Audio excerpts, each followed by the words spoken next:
Bonjour à tous, on se retrouve pour une nouvelle position avec le trait pour les blancs.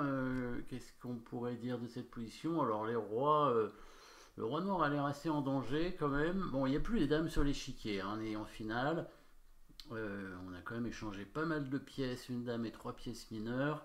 Mais il y a encore des possibilités d'attaque évidemment sur le roi noir, hein, à l'aide principalement du pion très avancé ici en F6.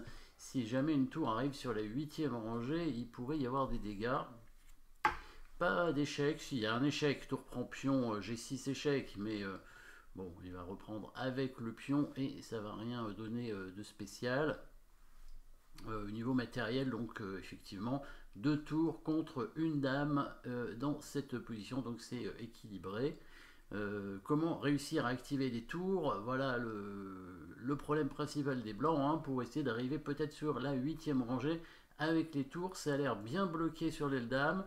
Peut-être un passage sur l'aile roi est possible. Bien sûr, mettez la pause pour trouver les bons coups. Évidemment, ce ne sera pas des échecs, mais bien des menaces de mat, ou plutôt une menace de menacer mat, évidemment. Et une menace de menacer un mat imparable parce que le roi noir ne pourra pas s'enfuir. Les noirs auront besoin de leurs pièces, de leurs dames pour venir protéger le roi très rapidement. Il n'y a que la dame qui pourra revenir.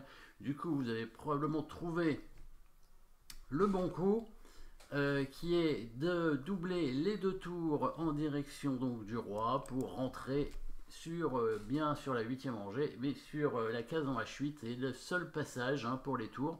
Donc il faudrait bouger le roi pour ça, et ensuite mettre la tour, la deuxième tour, donc la tour G3 en H3. Où le roi va-t-il être le mieux protégé en bougeant le roi? Est-ce que ça va être en G2 ou est-ce que ça va être en G4? Évidemment, quelle est la case où il sera plus difficilement mis en échec par la dame noire finalement?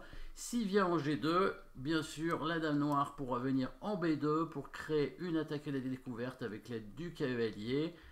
Peut-être prendre ce pion en E4 et ensuite menacer avec la dame de faire des échecs. Tandis que si le roi vient en G4, il y aura beaucoup plus de difficultés pour la dame noire de faire échec. Elle pourrait revenir sur la diagonale ici en D7 ou en C8.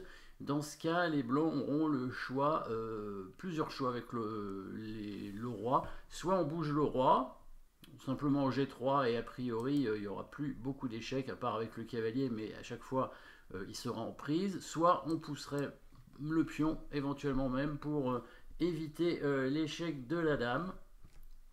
Donc du coup, peut-être que la dame noire ne pourra pas revenir faire échec, hein, le cavalier est un peu loin aussi, hein, ou sinon il se met en prise évidemment. Donc peut-être l'idée des noirs serait de prendre le pion avec la dame pour couvrir évidemment l'échec, le mat, en H8. Et dans ces cas-là, qu'est-ce qu'on ferait par la suite? Regardons, roi G4, bien joué. Les noirs doivent mettre leur dame en B2. Il n'y a pas tellement de possibilités, d'autres possibilités, hein. Donc comme on a dit, si jamais la dame tente de revenir en B7, on va faire tour H3. Et sur dame D7, ici, on a un choix. Le plus simple, c'est peut-être d'avancer le pion. Enfin, le plus simple, en tout cas le plus direct, c'est d'avancer le pion. Et quand il prend, on pousse le roi et il n'y a plus d'échec. Et donc au prochain coup, ce sera mat, bien sûr, avec les deux tours.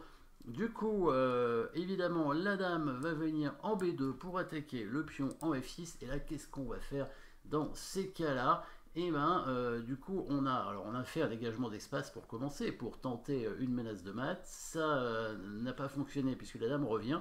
Et maintenant, que va-t-on faire?